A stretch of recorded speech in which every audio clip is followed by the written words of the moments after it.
Hey, my name's Tem Moore. I'm the head of the tech team for the CAUHF group, and Josh Carroll and myself have been up here working on the repeater today, and mainly what we've done is cleaned up all the scripts in our controller. There were a lot of errors and a lot of unnecessary stuff in the program, and Josh has been working on it for weeks and weeks and weeks. And we came up here to download it physically into the machine. It's such a big program that we couldn't do it over the air. So we've got it all loaded, and for the first time ever, the controller doesn't have any kind of error lights or anything on. So it looks really good. Now, you'll have to forgive us the way the repeater looks right now, but this is the 3.2 machine, the main hub. And the reason it looks so bad is we've had lots of interference problems. Now we have an antenna problem, and we've had to kind of jerry-rig a few things.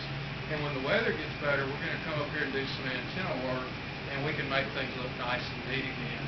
But basically what we have is the RBIs up here at the top. This is our remote-based interface, and hopefully very, very soon on the web for members, there's going to be instructions how to use this RBI. Basically, this allows you to come into the repeater and hook up to, say, another repeater somewhere way off through the remote-based interface.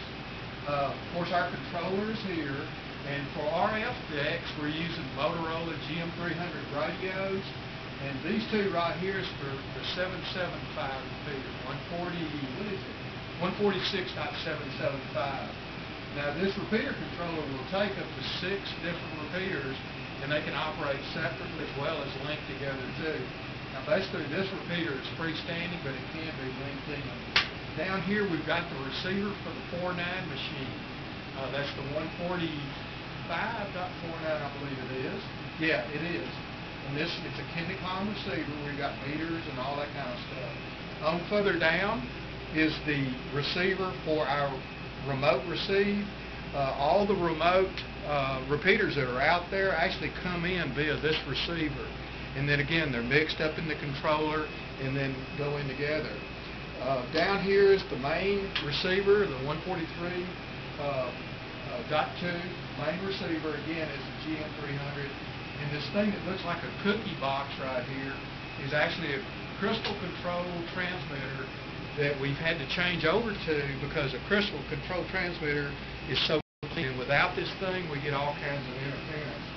On down, that's not really mounted, are our duplexers for the main repeater.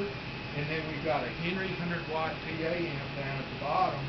And then on down there below is the power supply. And I do believe that might be a 40 or 50 amp power supply because there's a lot of stuff running on this thing.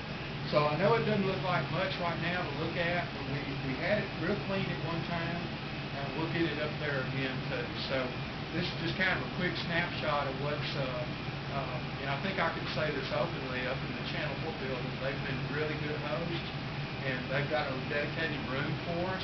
They even have emergency power. If the power goes off, they've got a generator, and we're actually on one of those legs. So that's our machine. That's the 3.2, the main hub.